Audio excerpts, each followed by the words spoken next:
अर्जुन की मृत्यु पर जोर जोर से क्यों हंसने लगी देवी गंगा। महाभारत का युद्ध जीतने में श्री कृष्ण की चतुराई और धनुर्धर अर्जुन के पराक्रम ने एक अहम भूमिका निभाई थी। यदि महाभारत के युद्ध में पांडवों की ओर से श्री कृष्ण और अर्जुन न लड़ रहे होते तो शायद पांडवों की जीत होना मुमकिन न था।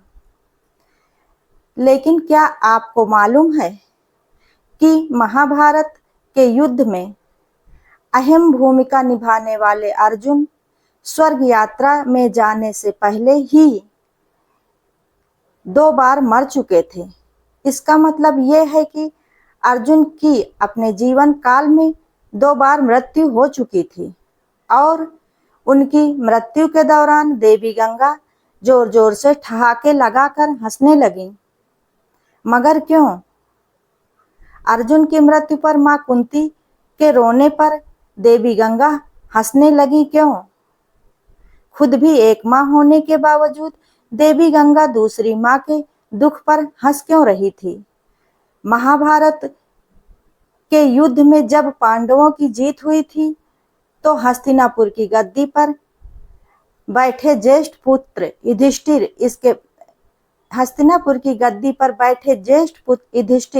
इसके बाद श्री कृष्ण युधिष्ठिर को सुझाव दिया कि अश्वमेध यज्ञ कराने का, जिसके बाद युधिष्ठिर ने अश्वमेध यज्ञ को आरंभ करते हुए अश्व को अर्जुन के नेतृत्व में रवाना कर दिया।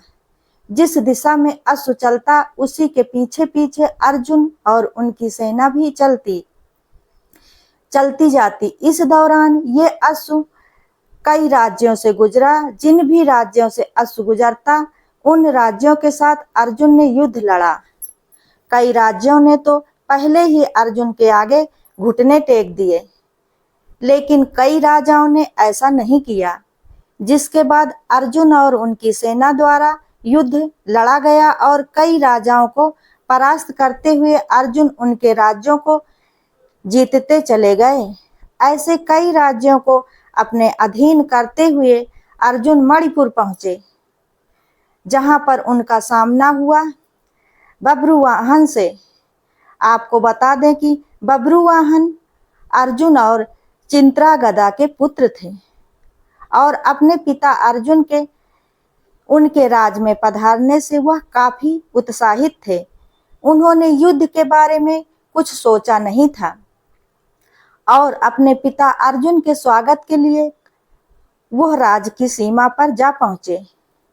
लेकिन जैसे ही बब्रुवाहन वहां अर्जुन का स्वागत करने के लिए आगे बढ़े, वैसे ही अर्जुन ने उन्हें रोकते हुए कहा कि मैं इस समय तुम्हारा पिता नहीं हूँ, बल्कि हस्तिनापुर के नरेश का प्रतिनिधि हूँ और क्षत्रिय होने के अनुसार इस समय तुम्हें मेरे साथ युद्ध लड़ना चाहिए।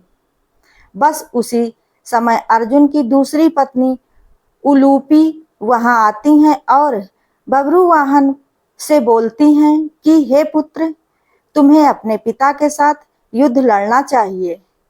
यदि तुम युद्ध नहीं लड़ोगे तो इसमें तुम्हारे पिता का अपमान होगा।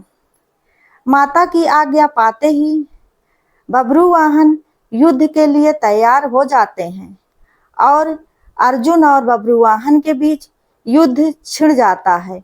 यह युद्ध काफी समय तक चलता है, मगर इस युद्ध का कोई परिणाम न निकलने के कारण बब्रुवाहन कामाख्या देवी से प्राप्त दिव्य बाण का इस्तेमाल करते हुए अर्जुन पर प्रहार करते हैं, जिससे अर्जुन का सिर धड़ से अलग हो जाता है और अर्जुन की मृत्यु हो जाती है।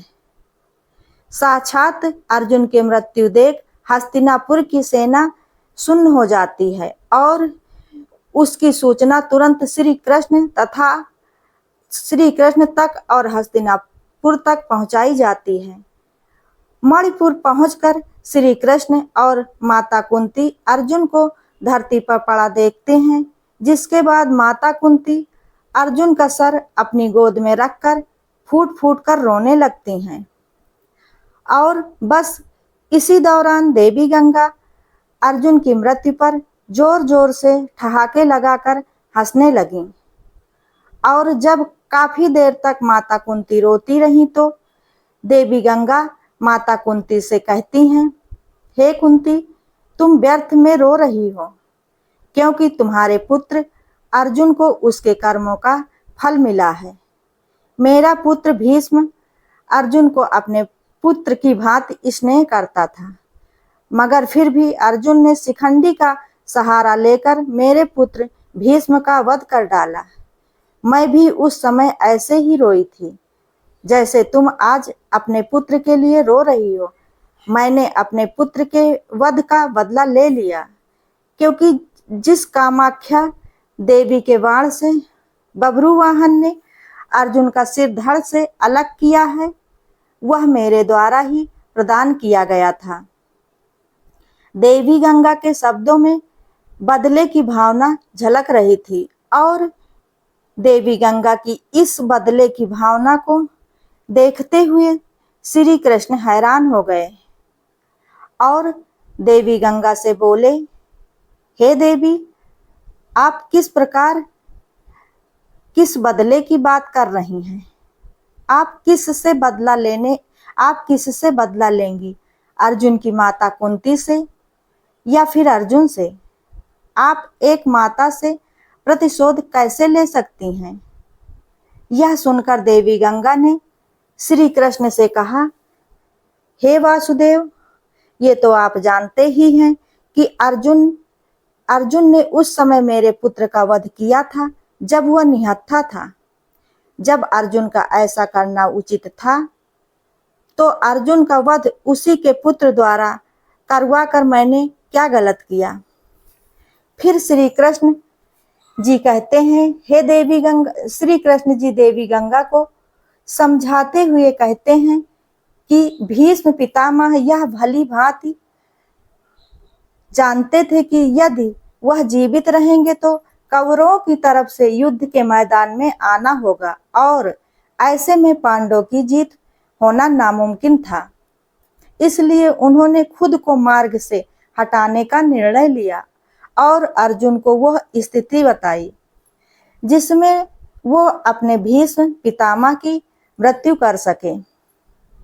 यहाँ तक कि जब अर्जुन का मुकाबला उनके पुत्र बभ्रुवाहन से हो रहा था तो उस समय भी उन्होंने बभ्रुवाहन पर प्रहार नहीं किया, सिर्फ बभ्रुवाहन के प्रहारों को रोक रखा और साथ ही बभ्रुवाहन को कामाख्या देवी द्वारा दिए गए दिव्य बाण की लाज रखने के लिए अपने प्राणों की आहुति दे दी।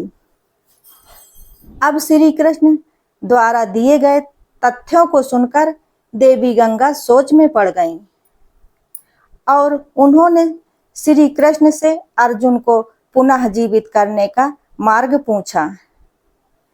इसके बाद श्री कृष्ण ने देवी गंगा को उनकी प्रतिज्ञा वापस लेने को कहते हैं, जिसके बाद देवी गंगा ने अपनी प्रतिज्ञा वापस ली और अर्जुन का सिर धड़ से जोड़ दिया, मगर अभी अर्जुन के प्राण वापस नहीं आए थे। जिसके बाद श्री कृष्ण ने अर्जुन की दूसरी पत्नी से नागमणि लेकर अर्जुन को पुनः जीवित कर दिया। महाभारत में धर्म युद्ध को जीतने के लिए जिन योद्धाओं को मारना बेहद आवश्यक था, उनमें से एक योद्धा थे भीष्म पितामह। उनके नेतृत्व में कौरवों का हारना नामुमकिन था, लेकिन उन्हें मारना भी असंभव था क्योंकि उन्हें वरदान प्राप्त था। इसलिए श्री कृष्ण को षड्यंत्र रचना पड़ा जिसमें वो शिखंडी को लेकर युद्ध भूमि में आए। किन्नर होने के बावजूद शिखंडी को भीष्म पितामह स्त्री मानते थे और उस पर हथियार नहीं चला सकते थे। शिखंडी को युद्ध में सामने देख भीष्म पितामह ने अपने हथियार नीचे रख लिए। इसी मौके का फायदा अर्जुन ने उठाया और उसने भीष्म पर तीरों की बरसात कर दी। भीष्म पितामह बाणों की सैया पर लेट गए। अपने पुत्र की यह दुर्गति देख उनकी माता गंगा को बहुत क्रोध आया। वह युद्ध भूमि में प्रकट हुई और उन्होंने अर्जुन को श्राप दे दिया कि उसकी मृत्यु उसके अपने ही पुत्र के हाथों होगी। कुछ समय बाद जब अर्जुन की मृत्यु उसके ही एक पुत्र बभ्रुवाहन के हाथों हो गई, इसलिए अर्जुन की मृत्यु पर माँ गंगा जोर जोर से ठहाके लगाकर हंसने लगी। कथा के अनुसार माँ गंगा ने अर्जुन के बड़े बेटे बभ्रुवाहन को इस प्रकार भ्रमित किया कि उसने गुस्से में आकर अपने पिता का सिर काट दिया। लेकिन फिर भी अर्जुन की एक पत्नी ने अपनी शक्ति द्वारा और श्री कृष्ण की मदद से अर्जुन को पुनः जीवित किया और अर्जुन के पुत्र बभ्रुवाहन को माँ गंगा की माया से मुक्त कर दिया। दोस्तों, मेरे द्वारा सुनाई गई यह कथा अगर आप लोगों को पसंद आती है तो वीडियो को लाइक, शेयर, कमेंट जरूर करें और ऐसी ही ज्ञानवर्धक और धार्मिक जानकारियों के लिए चैनल को सब्सक्राइब करें। वीडियो अंत तक देखने के लिए धन्यवाद।